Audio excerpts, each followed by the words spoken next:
Hello, I'm Tom Wilkinson, and welcome to the Thinking in English podcast, a podcast for intermediate to advanced level learners of English. You probably haven't heard of Pitcairn Island, but it has one of the most interesting histories in the Pacific Ocean. Not only is Pitcairn one of the remotest and most isolated places in the world, the people who live there have a unique and amazing story. Let's talk about the strange history of Pitcairn Island in today's episode of Thinking in English. Check out the Thinking in English blog for the full transcript of today's episode. Head over to my Instagram page for more excellent English content. And here is today's vocabulary list. As always, the vocabulary list is written in the description of the podcast and also on my blog, thinkinginenglish.blog. Isolated. Isolated. Not near to other places. For example, he grew up in an isolated farm. Remote. Remote. A long way from any towns, cities, or other people. As in, she studies remote communities high up in the mountains. To inhabit. To inhabit. To live in a place. Such as, those remote islands are only inhabited by birds and insects. To captivate. To captivate. To hold the attention of someone by being extremely interesting, exciting, pleasant, or attractive. For example, her singing captivated the audience. Polynesian. Polynesian. A person from Polynesia, including Hawaii, Tonga, Tuvalu, Samoa, and more islands. For example, there are many Polynesian athletes playing professional rugby. To sight. To sight. To suddenly see something or someone. For example, after days at sea, the sailors finally sighted land. Perilous. Perilous. Extremely dangerous. The country roads are quite perilous. Mutiny. Mutiny. A mutiny is an occasion when a group of people, especially soldiers or sailors, refuse to obey orders and attempt to take control from the people in authority. And a mutineer is a person involved in a mutiny. For example, conditions on the ship were so bad that the crew started to plan a mutiny. To relocate. To relocate. To move or move something or someone from one place to another. As in, the couple relocated to Spain.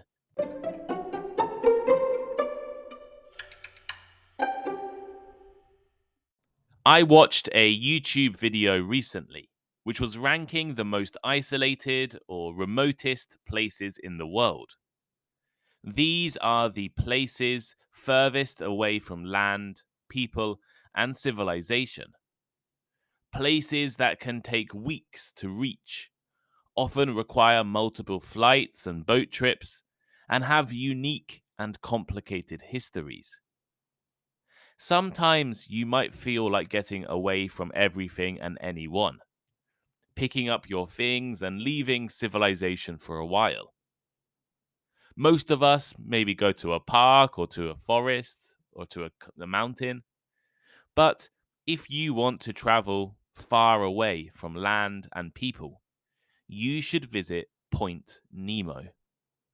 Named after the sailor in the famous book 20,000 Leagues Under the Sea, Point Nemo is a location in the Pacific Ocean that is the most remote location in the world.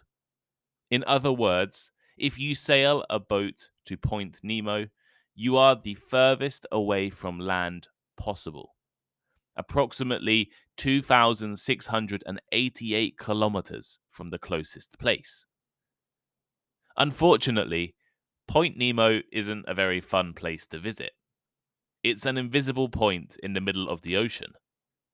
So, where is the most isolated place with land?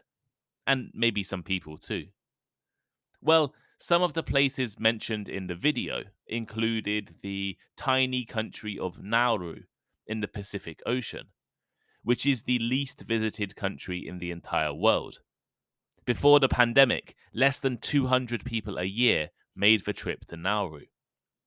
Or what about Omyakon in Russia, close to the Arctic Circle, and the coldest inhabited place in the world? It can be dark for 21 hours a day and has recorded temperatures of minus 65 degrees. And then there is Easter Island, also known as Rapa Nui. Although it is technically part of Chile in South America, the island is on its own in the middle of the Pacific Ocean. It is 2,200 miles away from Chile, 2,600 miles away from Tahiti, and 1,200 miles from the closest inhabited island, Pitcairn Island. Easter Island has famous statues called moai, which were carved by the inhabitants hundreds of years ago. And Easter Island is the closest place to Point Nemo. However, when it comes to the most isolated places and communities, there are only two real contenders: Tristan da Cunha and Pitcairn Island. Both of these places are British overseas territories, meaning the people who live there are British citizens, but they are not close to the UK at all. Tristan da Cunha is a volcanic island in the South Atlantic Ocean, which is the most remote inhabited point on Earth. It is 2,700 kilometers west of Cape Town, 2,400 kilometers from the closest inhabited island, which is St. Helena. And you might have heard of St. Helena, as that is where Napoleon was sent after he lost to the British in battle. Although only a few hundred people live on Tristan da Cunha, there is no airport, which means that the only way to visit is by boat. And the quickest boat is a 6-day trip from South Africa. While Tristan da Cunha is technically the most remote community in the world, I want to focus on Pitcairn Island instead. For years, I have been captivated by the story of this island, and I want to tell you all about the strange history of Pitcairn. So first, let me tell you where it is. Pitcairn Island is in the Pacific Ocean, roughly 2,170 kilometers southeast of Tahiti. It is formed from the crater of a volcano and has a tropical climate with very fertile land. So far, this island sounds like all of the other islands I've talked about so far. Small, far away, difficult to reach, and with a small population. And Pitcairn certainly has a small population, only about 50 people right now. But it is who these people are that is fascinating. The island was likely first inhabited by Polynesian people in the past, as they have found tools, burial sites, and other artifacts on the island. However, the Polynesian people probably left or died, leaving it empty when European explorers first set eyes on it. A British ship called HMS Swallow found the island in the year 1767, and it was named Pitcairn after the first sailor who sighted it. Pitcairn was added to maps, although no one actually set foot on the land, and it wasn't seen again for over 20 years. In fact, the ship's captain miscalculated the location of Pitcairn, and it was put on the wrong part of the map. In 1789, the British ship HMS Bounty was sailing from Tahiti to the Caribbean, carrying seeds and saplings to plant across the world as food for slaves. Traveling the seas was a difficult and perilous occupation at the time. Journeys were incredibly long, food was poor quality, and lacking in the vital vitamins and nutrients we need to live, and ships often got lost or damaged. The HMS Bounty took about 10 months to travel from England to Tahiti, where it stayed for around 5 months. Now, put yourself in the shoes of a sailor. You come from cold, miserable England and then spend 10 months on a terrible boat journey. Then you arrive at the island paradise of Tahiti. Incredible weather, beautiful scenery, lots of food, and kind and lovely people. Tahitians were known to live in a very free and relaxed society, completely different from conservative 18th century England. The crew spent some time ashore on the island, and some of the sailors were considering staying on Tahiti permanently. After 5 months on the island, it was time for the ship to set sail back to the UK, and then on to the Caribbean. Not all of the sailors were happy about this. Some of the ship's crew, led by a man called Fletcher Christian, mutinied and left the captain and other crew members on an open boat in the middle of the ocean. Now in control of the HMS Bounty, what would the remaining sailors do? Most wanted to return to Tahiti, but they knew that the British Navy would eventually search the island for them. Mutiny is a crime, often punished by death at that time. They first returned to Tahiti and picked up 6 Polynesian men, 12 Polynesian women, and some livestock. And then they started the search for their new home. The first island they tried was already inhabited, and conflict with the native people caused the mutineers to abandon the place after only a few months. The Bounty searched parts of Tonga, Fiji, and the Cook Islands, looking for a new home, before setting out to search for Pitcairn Island, which had been seen for over 20 years earlier. Although the island was incorrectly placed on the maps, they finally sighted Pitcairn on the 15th of January 1790. Once on land, they realized Pitcairn was uninhabited, almost inaccessible to boats, as there was no natural harbors or reefs. It was warm, and it was full of fertile land. It was the perfect place for their new settlement. After a few weeks, the mutineers crashed the Bounty and burned its remains. They were worried that a passing ship might spot the Bounty and investigate. The first few years on Pitcairn were not ideal. After arrival, the land was divided between the mutineers. The Polynesians were not given any. And the mutineers planted some seeds and crops that were being carried by the Bounty. The mutineers took the Polynesian women as wives, and several children were born on the island. However, the Polynesian men were treated as slaves, and they had to share wives as there were more men than women.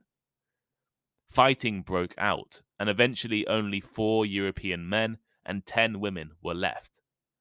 The community of Pitcairn only survived due to the Polynesian women's skills and knowledge. After 25 years, the community was rediscovered by British ships in 1814. The story of the mutineers and their island home attracted a lot of attention, and they received gifts and visits from many more ships over the next few years. And at the same time, their community began to grow.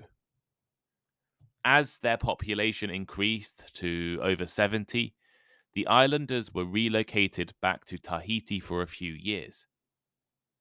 There was concern that the resources of the small island were not enough to support the people. However, the Pitcairn Islanders had become far more conservative and strict in their behavior than Tahitians, as the spread of Christianity throughout their community had changed their behavior. Eventually, they returned to Pitcairn a few months later. And then again in 1856, the Pitcairn Islanders were once again relocated because of overpopulation, this time to Norfolk Island. But again, some of the Pitcairn Islanders chose to return to Pitcairn. As a result, the descendants of the original mutineers are split between those two islands. So, the people of Pitcairn, one of the most remote and isolated communities in the world, are the direct descendants of the mutineers and their Tahitian wives.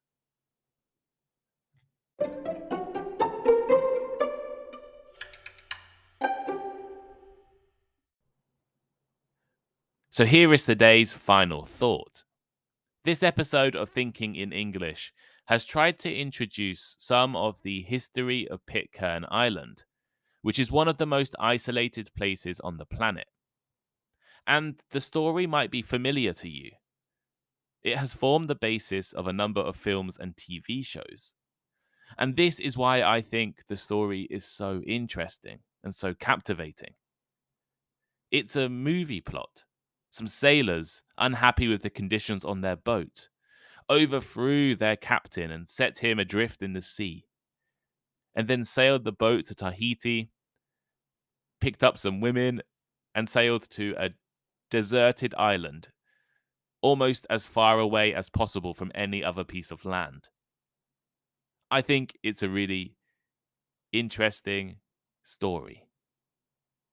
In recent years, Pitcairn has struggled with population decline, child abuse scandals, and I guess right now with COVID-19. But the island is still inhabited by the same people, the descendants of the original mutineers on the Bounty. Would you ever visit Pitcairn Island? What is the most isolated or remote place you have ever visited?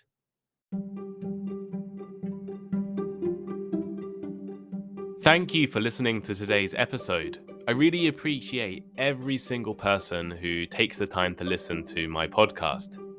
Make sure you head over to the blog, thinkinginenglish.blog, so you can read the whole transcript of today's episode and look at some of the other content I upload onto the blog. You can also check out my Instagram page. I post very regularly, and if you want to message me, I always reply to people on Instagram. Please leave a rating and a review on Apple Podcasts. Leave a rating on Spotify. You can do that now, and I'm trying to get to 150 ratings by the end of February. Please recommend to all of your friends and maybe share on social media. And why not go back and listen to a few of the old episodes? It's one of the best ways to support the podcast. You can also donate on the Thinking in English blog by going to a support page. And yeah, have a great day, and I'll see you next time.